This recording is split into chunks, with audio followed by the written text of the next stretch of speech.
The ultimatum and the unexpected response. The morning sky over Geneva cracked like broken glass. Not literally, of course, but that's how Ambassador Sarah Chen described it later in her report. The massive alien ships appeared without warning, their dark hulls blocking out the sun as they settled into low orbit above Earth's major cities. Each vessel was the size of a small mountain, their surfaces covered in what looked like organic armor that pulsed with an eerie blue light.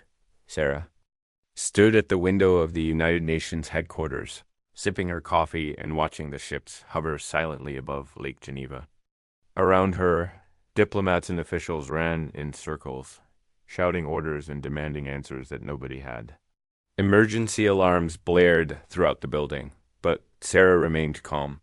She had been Earth's chief diplomat for 15 years, and she had learned that panic never solved anything.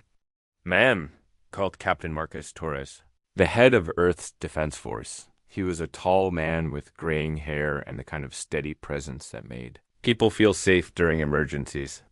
"We're receiving a transmission from the alien fleet. They want to speak with our leadership." Sarah nodded and followed Marcus to the communication center. The massive screens showed the alien ships from every angle, recorded by satellites and ground-based cameras. Dr. Elena Vasquez, Earth's leading expert on theoretical alien biology, was already studying the vessels with intense curiosity. "Fascinating," Elena murmured, adjusting her glasses. "The biomechanical integration suggests they've merged organic and artificial technologies. Look at those pulsing patterns along the hull. They're almost like a heartbeat." The main screen flickered, and suddenly they were looking at an alien face. The creature had gray skin stretched tight over angular bone structure, with 6 eyes arranged in pairs across its elongated skull. When it spoke, the translation software rendered its words in a mechanical voice that somehow still conveyed arrogance. "Primitive beings of the third planet," the alien began. "I am Ambassador Crixel of the Vorthic Empire. Your species has been selected for integration into our dominion. You have 72 of your planetary rotations to surrender all military assets and prepare for occupation. Resistance will result in total annihilation." The room fell silent. Sarah looked around at her colleagues. Some were pale with fear, others red with anger. Marcus had his hand on his weapon, and Alina was furiously taking notes. Sarah, however, simply smiled. "Ambassador Crixel," she said, stepping forward. "I'm Ambassador Sarah Chen, representing Earth's United Nations. Thank you for the introduction. Would you like some coffee? We were just about to break for lunch." The alien's 6 eyes blinked in sequence, like a confused computer trying to process an error. "Did you not understand our message? We have demanded your surrender."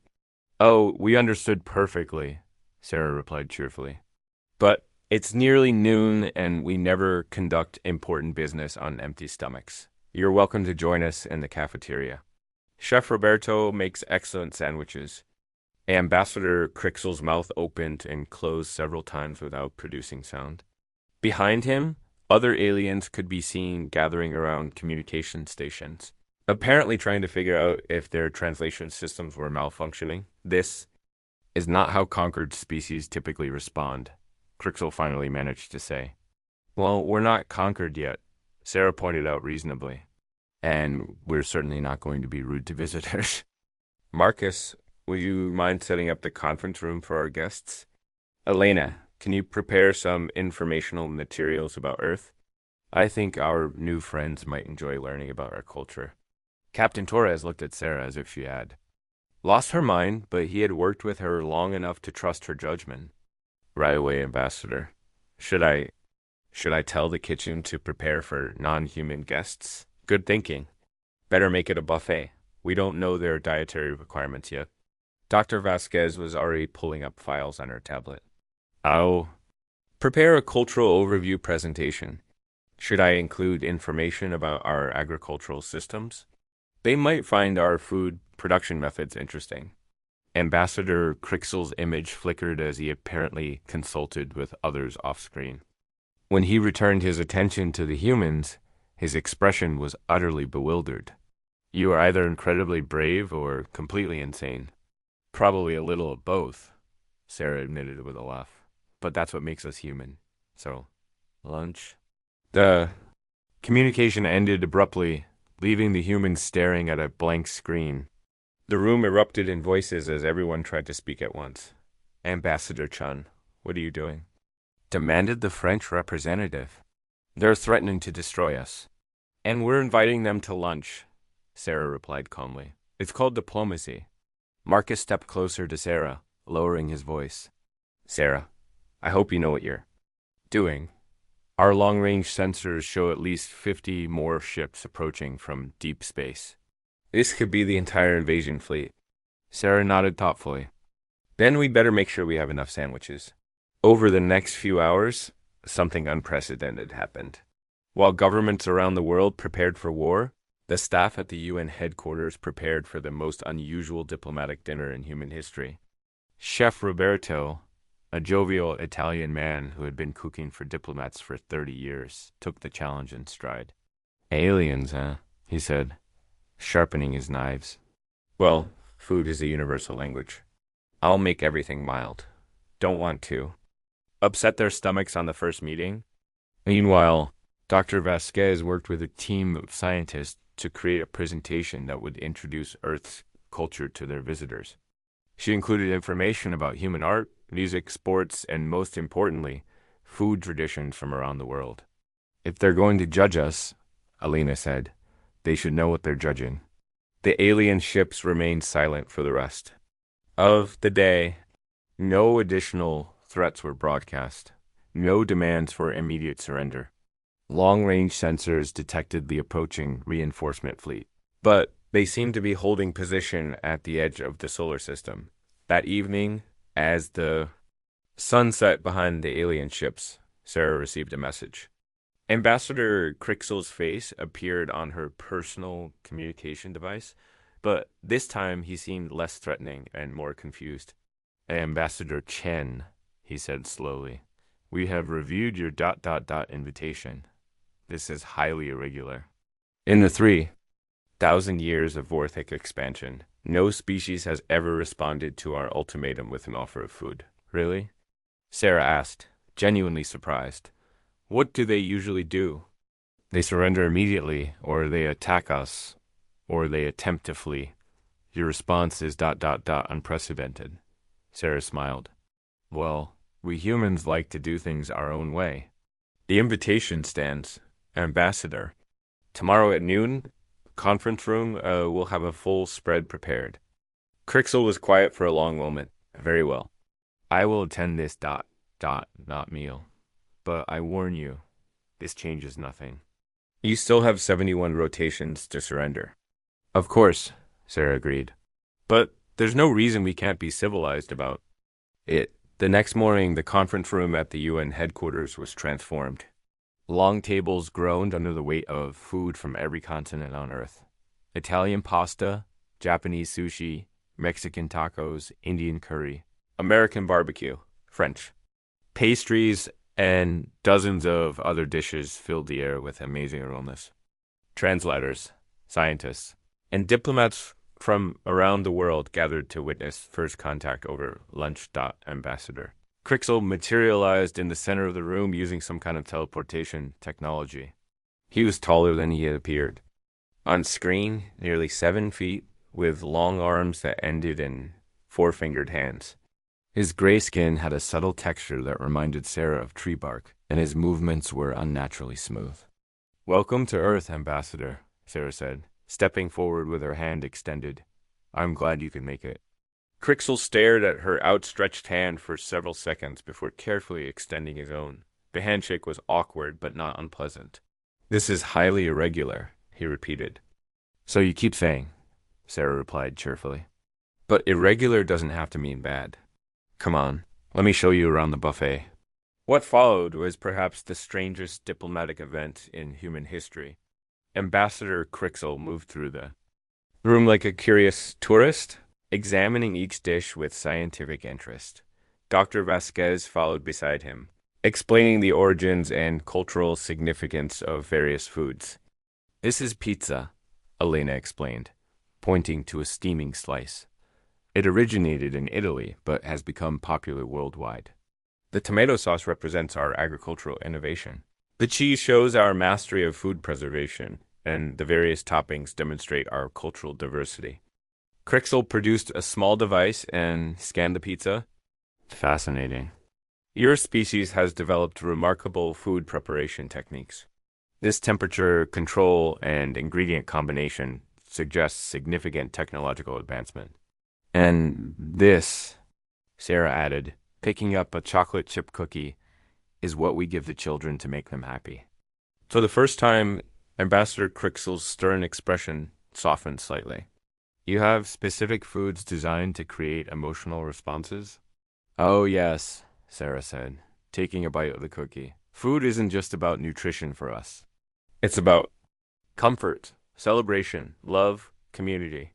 We use food to show people we care about them. The ambassador was quiet for a long moment, processing this information. The Vorthak Empire does not understand this concept. Food is fuel. Nutrition is calculated for optimal efficiency. That sounds terribly boring, Sarah said sympathetically. Here, try this chocolate. It's one of our favorite comfort foods. Crixel accepted the small piece of dark chocolate and examined it carefully before placing it in his mouth. His 6 eyes widened simultaneously, and he stood perfectly still for nearly a minute. This substance, he said finally, it serves no nutritional purpose, yet it creates a pleasant sensation. Why do you consume it? Because it makes us happy, Sarah replied simply. Sometimes that's reason enough. The luncheon continued for 3 hours. Ambassador Crixel asked endless questions about human food culture, and the humans were delighted to share. They explained how different cultures developed different cuisines, how recipes were passed down through families, how sharing meals brought people together. When it was time for Crixel to leave, he lingered at the door. This has been educational, he said carefully. I must report back to my superiors. They will find your behavior most unusual. We hope unusual is good, Sarah said with a smile. I am beginning to suspect, Crixel replied slowly, that when it comes to humans, unusual might be very good indeed. The truth revealed 3 days later. The sky over Earth filled with ships. Ambassador Crixel's report to the Vorthak Empire had apparently been so confusing that they decided to send the entire invasion fleet to investigate. Massive vessels emerged from faster-than-light travel in perfect formation. Their numbers blocking out stars across the night sky. Sarah stood on the observation deck of the space station that served as Earth's diplomatic center, watching the alien fleet maneuver into position. Captain Torres joined her, carrying 2 cups of coffee and wearing his usual expression of controlled concern. Preliminary count shows over 200 ships, Marcus reported, handing Sarah her coffee. Long-range sensors detect troop transports, battle cruisers, and what our analysts think might be planet-cracking weapons. Impressive, Sarah said, genuinely admiring the sight. They certainly know how to make an entrance. Sarah, Marcus said carefully, I need to ask, do you have some kind of plan here?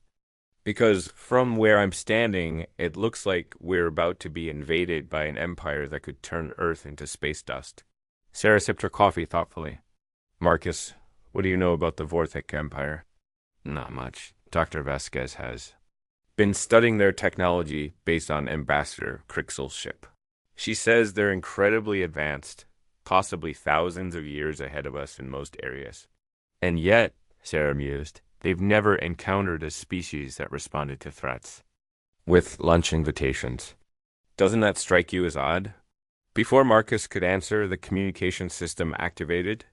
This time, instead of Ambassador Crixel, they were looking at a much more imposing figure. The alien had the same basic physiology as Crixel, but was larger, with additional cybernetic implants and armor that seemed to be part of his body. I am War Commander Dex of the Vorthak Conquest Fleet, the alien announced in a voice that could have shattered glass. We have come to personally oversee the surrender of this system, Ambassador Crixel has reported. Irregularities in your species' behavior that require investigation. Sarah stepped forward with her usual warm smile. War Commander Lex, welcome to Earth. I am Ambassador Sarah Chan. We're honored by your visit. Would you and your fleet like to join us for dinner? We're having a barbecue tonight. The alien's face went through several expressions in rapid succession.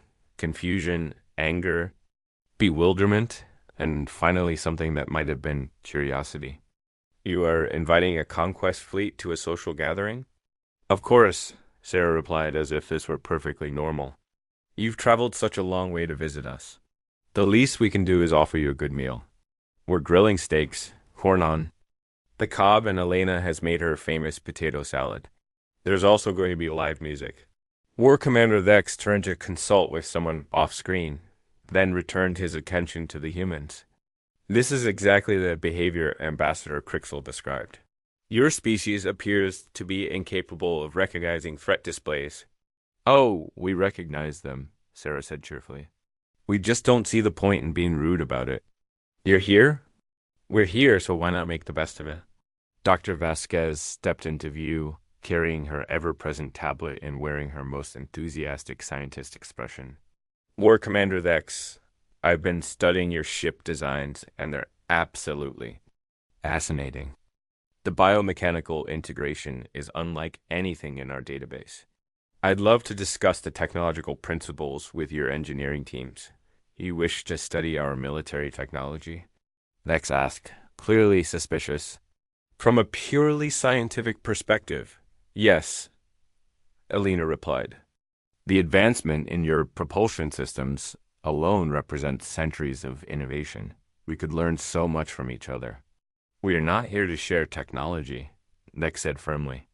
We are here to conquer your world and integrate your species into the Vorthak Empire, right? But that doesn't mean we can't have interesting conversations while you're at it, Sarah pointed out reasonably. Marcus, would you mind setting up the outdoor pavilion for our guests? We'll need to accommodate quite a few people. Captain Torres had long since given up trying to understand Sarah's diplomatic strategy. How many should I prepare for, Ambassador? Sarah looked at War Commander Lex thoughtfully. Commander, how large is your fleet personnel? We want to make sure everyone gets enough to eat. The alien stared at her in silence for nearly a full minute.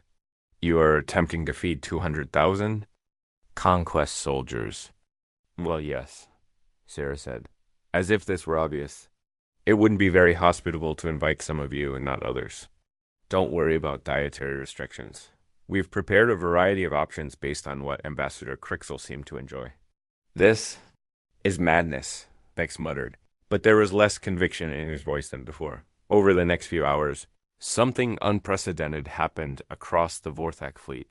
Soldiers who had conquered hundreds of worlds found themselves receiving dinner invitations instead of surrender demands. Cultural exchange presentations instead of military briefings. Recipe sharing instead of tactical plans. High Chancellor Vex, the Supreme Commander of the Vorthak Empire, arrived on the flagship just as the sun was setting over Earth. He was even by Vorthak standards. His body more machine than biological matter, and his authority was absolute. When he spoke, entire star systems trembled. Explain to me, he said in a voice like grinding metal, why my invasion fleet is attending a barbecue. War Commander Lex struggled to find words. High Chancellor, the humans they are unlike any species we have encountered. They respond to every threat with kindness. They offer food to their conquerors.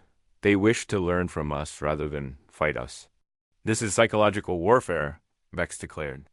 They are attempting to confuse us with unusual tactics. That is what I initially believed, Vex admitted. But I have observed them for 3 days now. Their behavior is consistent across all interactions. They genuinely seem to view our presence as an opportunity for friendship rather than conquest. On the surface, the barbecue was in full swing. Hundreds of humans and dozens of Vorthak soldiers were sharing food, swapping stories, and attempting to communicate despite the language barriers. Ambassador Crixel sat at a picnic table with Dr. Vasquez, both of them laughing as Elena tried to explain the concept of ice cream.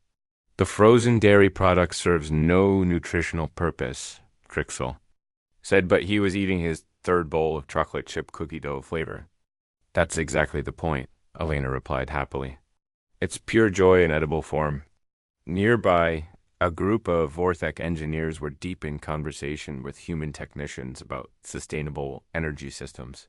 The aliens were fascinated by humanity's renewable energy initiatives, while the humans were amazed by the Vorthak's fusion technology. Sarah found herself sitting across from High Chancellor Vex, who had materialized at the barbecue without warning. The ancient alien was examining a hamburger with the intensity of a scientist studying a new species. This food assembly, Vex said slowly, it represents the cooperative effort of multiple agricultural systems. Grain cultivation, animal husbandry, vegetable farming, dairy production. The complexity suggests advanced social organization. Actually, Sarah said, taking a bite of her own burger, it just represents what we like to eat. But you're right about the cooperation part. This meal includes ingredients from at least 12 different countries and probably 50 different farms. Your species coordinates resource distribution across vast distances for the purpose of ... pleasure. Among other things, yes. We believe life should be enjoyed, not just endured. High Chancellor Vex was quiet for a long time, processing this information. Around them, the party continued. Human children were teaching young Vorthak soldiers to play soccer. Musicians were attempting to find common ground between human and alien musical scales. Someone had started a campfire, and people were roasting marshmallows while sharing stories about their homeworlds. High Chancellor, Sarah said, gently, may I ask you something? Vex nodded slowly. In all your centuries of conquest, have you ever been truly happy? The question seemed to physically impact the ancient alien. His mechanical parts whirred softly as he processed the concept. Happiness is ... inefficient. It serves no purpose in the expansion of empire. Maybe that's the problem, Sarah suggested. Maybe expansion isn't the only purpose. For 3,000 years, the Vorthak Empire has grown by conquest and assimilation. It is our nature, but is it your choice? Sarah asked. Just because you've always done something doesn't mean you have to keep doing it forever. High Chancellor Vex looked around at the barbecue, where members of his supposedly unstoppable conquest fleet were laughing and sharing food with the species they had come to conquer. Your species has no concept of the power we possess. We could destroy your world with a single command. I know, Sarah said simply. And instead you're sitting here eating hamburgers and asking philosophical questions. That tells me everything I need to know about who you really are. The ancient alien stared at her for a long moment. What do you believe you know about us? I think you're tired, Sarah said gently. I think you've been conquering worlds for so long that you've forgotten why you started.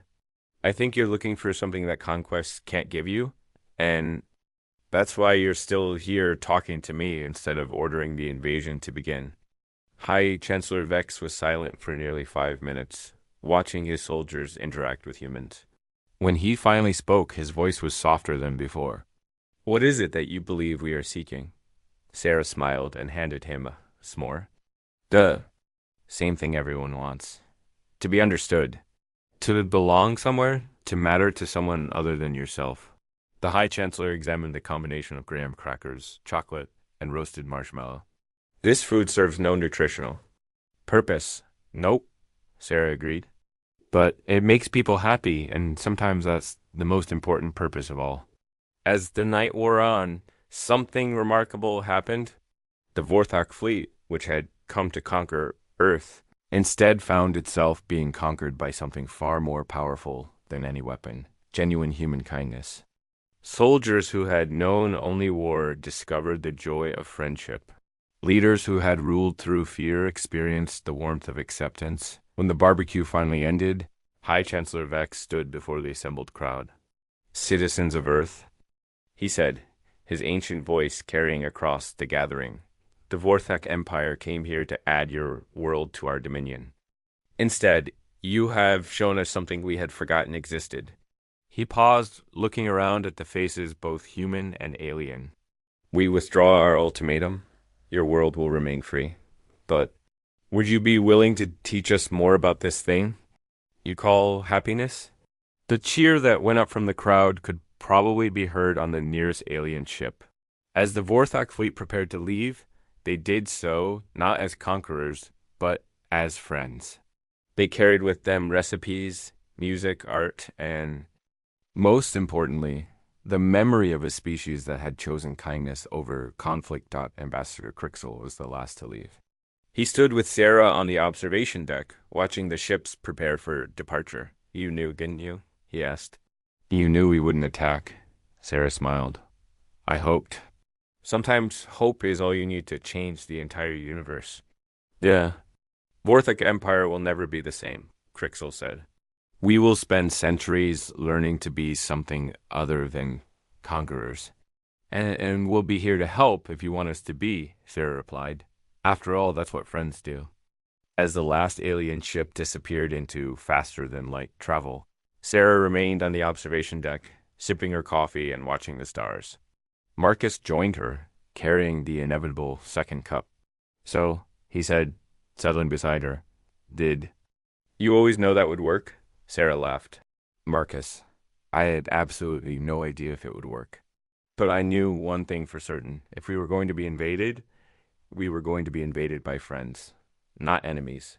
And if they had decided to attack anyway, Sarah shrugged, then at least they would have attacked us on full stomachs.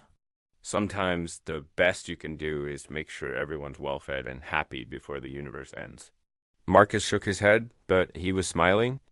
Remind me never to underestimate the power of a good barbecue. Or the power of choosing kindness when everyone expects you to choose fear, Sarah added. Sometimes the most revolutionary thing you can do is offer someone a cookie. 6 months later, Earth received its first batch of Vorthak refugees, former soldiers who had asked to stay and learn more about human culture. They integrated surprisingly well, particularly those who discovered they had a talent for cooking. The barbecue had indeed changed the universe, one meal at a time. And in the depths of space, the Vorthak Empire began its own transformation. Learning to build instead of conquer, to create instead of destroy. It would take generations, but it had to start somewhere. It started with humans who chose to serve snacks to their would-be conquerors, proving once again that the most powerful force in the universe isn't technology or weapons or fear. It's the simple act of treating strangers like friends, even when they show up uninvited with threats and ultimatums, especially then.